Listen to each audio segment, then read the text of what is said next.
समझ में आता है कि कोई भी आपका सगा नहीं है और प्रॉपर्टी के लिए कुछ भी करा जा सकता है। ये चीज़ मैंने इसलिए आपको बताई क्योंकि आपकी फैमिली में भी कहीं ना कहीं ऐसी सिचुएशन अगर बनती है तो आप समझ जाओ कि कोई ना कोई आपके ऊपर कुछ ना कुछ कर रहा है और टारगेट हमेशा हेड ऑफ द फैमिली होता है। और इसी से रिलेटेड मैं एक और रियल इंसिडेंट आपके सामने लेके आया हूँ जो कि हमें अभिषेक ने बताया। अभिषेक जो कि लखनऊ के रहने वाले हैं। इनके रूट्स तो आगे यूपी से ही जुड़े हुए हैं, लेकिन लखनऊ में अपने पापा और अपने चाचा के साथ रहते हैं। आगे बढ़ने से पहले अभिषेक ने अपने पिताजी के बारे में बताया और उनकी फैमिली के बारे में बताया। उन्होंने बताया कि अक्षय भाई, मेरे पापा को मिला के 3 भाई हो रहे हैं, मतलब सारे भाइयों को मिला के 4 भाई और एक बहन जो कि सीतापुरी में रहा करती थी, तो वो मेरी भुआ लगी। और मेरे जो पापा थे वो अपने छोटे भाई के साथ रहते थे जिसका नाम था विनोद। मेरे पापा मेरे भाई से बहुत प्यार करते थे और मेरे जो चाचा थे वो मुझसे बहुत प्यार करते थे। मैं इसलिए बोल रहा हूँ क्योंकि वो इंसान इस दुनिया में अभी नहीं है, लेकिन जिस सर्कमस्टांसिस से वो इंसान गया आप सब रिलेट कर सकते हो। आज जो चीज़ें मैं आपको बताने वाला हूँ कि कहीं ना कहीं वो आपके आगे पीछे चीज़ें चल रही होंगी। अभिषेक ने अपनी चाचा की तारीफ में बताया कि अक्षय भाई, मेरे जो चाचा थे वो 6 फीट से ऊपर के थे। 2020 में फाइनली वो इस दुनिया को छोड़ के चले गए। 2008 में मेरा जन्म हुआ, मैं अभिषेक, और 2010 में मेरे चाचा जी जो थे वो मुझे खिलाने लग गए थे और मुझे बहुत प्यार करते थे। मेरे चाचा जी ने मेरे सारे अरमान पूरे करे।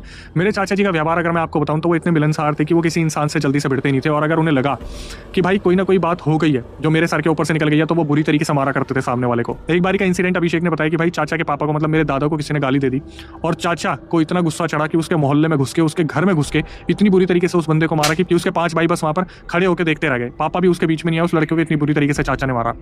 और ऐसा भी हुआ था कि बचपन में एक दिन जब मुझे वो स्कूल छोड़ने जा रहे थे तो बाइक वाले ने साइड से मारी और वो खुद भी गिर गया, लेकिन मुझे थोड़ी सी खरोच लग गई बाइक पे, तो मेरे चाचा ने उस बाइक वाले को बहुत पीटा और बाद में खुद ही शाम को जाके सॉरी भी मांगी क्योंकि मेरे चाचा मुझसे बहुत ज़्यादा प्यार करते हैं। अब सारी चीज़ें थी क्या कि चाचा जी को एक्सरसाइज करना पसंद था और उससे ज़्यादा वो शौकीन थे मीट और मच्छी के, मतलब उन्हें नॉनवेज और ड्रिंक करना बहुत ज़्यादा पसंद था। जो अभिषेक के पापा हैं वो पुलिस में हैं, तो वो हमेशा से खर्चा उठाते आए हैं और वो भी अपने भाई से, मतलब विनोद से, बहुत ज़्यादा प्यार करते हैं। लेकिन फिर अचानक से एक प्रॉब्लम आती है कि जो अभिषेक के चाचा हैं उनकी किडनी फेलियर हो जाती है। और ये हादसा कैसे हुआ ये पता नहीं चला कि अचानक से उनकी किडनी फेल होने की एक खबर आती है कि उनकी किडनी फेल हो गई और उस दौरान उनकी तबीयत बहुत ज़्यादा खराब हो रही थी। धीरे धीरे जो है उनकी तबीयत खराब होनी शुरू हुई और फिर जो दादी हैं वो सामने आती है और उन्होंने अपनी एक किडनी ट्रांसप्लांट करवाई।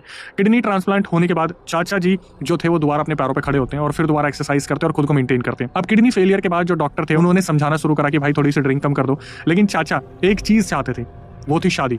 चाचा ने इस जिद को ठान लिया था कि अब मैं अपना घर बसाना चाहता हूँ, मैं शादी करना चाहता हूँ। लेकिन डॉक्टर ने और पापा ने, मतलब जो अभिषेक के पापा थे, उन्होंने चाचा को समझाया कि अब ये सब करने की जरूरत नहीं है, इतनी आगे लाइफ निकल चुकी है, 32 साल 35 साल हो चुके हैं, तो अब शादी का कोई मतलब नहीं है।